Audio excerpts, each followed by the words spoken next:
Mumbai's Chatrapathi's Shivaji Maharaj International Airport, or BOM, isn't just a transit hub where you grab a quick coffee before a flight.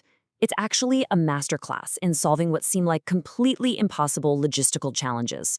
Welcome to today's Explainer, where we're going to dive deep into exactly how this facility operates at the absolute razor-thin limit of human and engineering capacity. Right off the bat, we have to confront this crazy central paradox. How on earth do you handle over 1,000 aircraft movements in a single 24-hour period using essentially just one operational runway? I mean, when a global megacity like Mumbai funnels all of its skyward traffic into a single point, the margin for error effectively drops to zero. Well, the answer to that impossible puzzle actually comes down to a single number: 65. Because of these extreme airspace constraints, air traffic controllers have to pull off a minor miracle, managing an arrival or departure roughly every 65 seconds. It is this incredibly high-stakes, clockwork ballet right up there in the sky. All right, let's get into Section 1, India's Global Aviation Anchor.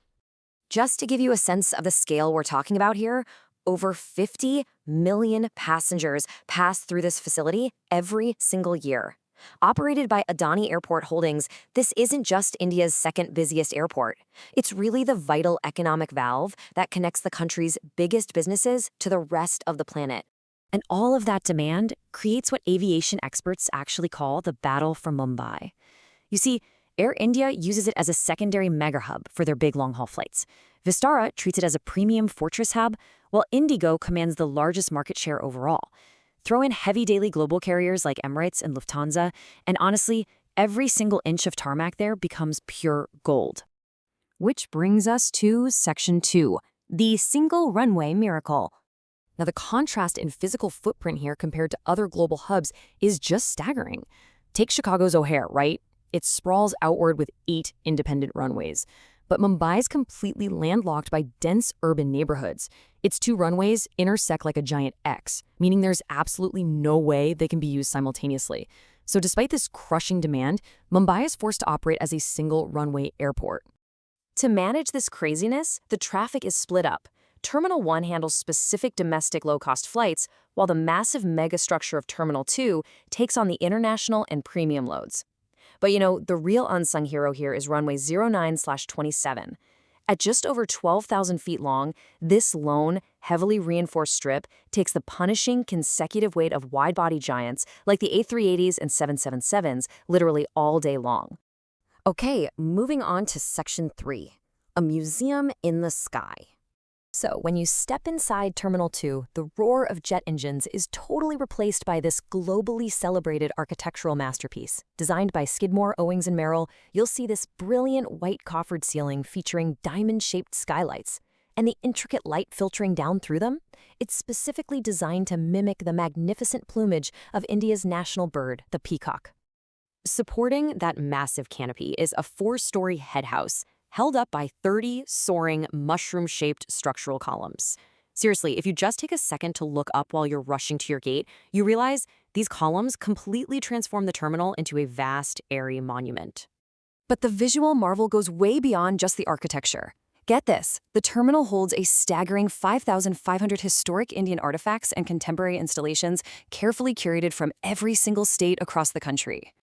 And these aren't just locked away in some dusty side gallery somewhere. They actually form the Jaya Hai GVK New India Museum, which stretches seamlessly right across 3.2 kilometers of departure corridors.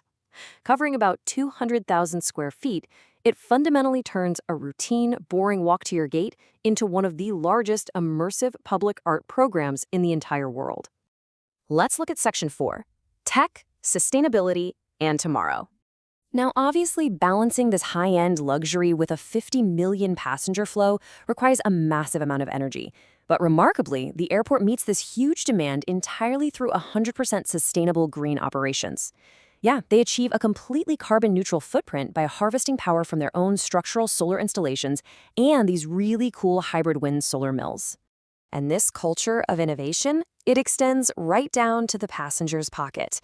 As a pioneering adopter of DigiYatra, which is India's biometric boarding platform, the airport offers a totally frictionless journey.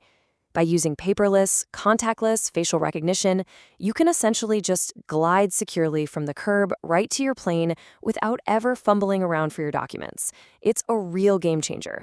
Of course, all this efficiency inside is kind of useless if you're just stuck in a taxi outside, right? Mumbai's local street traffic is pretty infamous, but the airport is literally engineered to bypass it. Travelers can use the dedicated Sahar elevated access road to soar right over the congestion.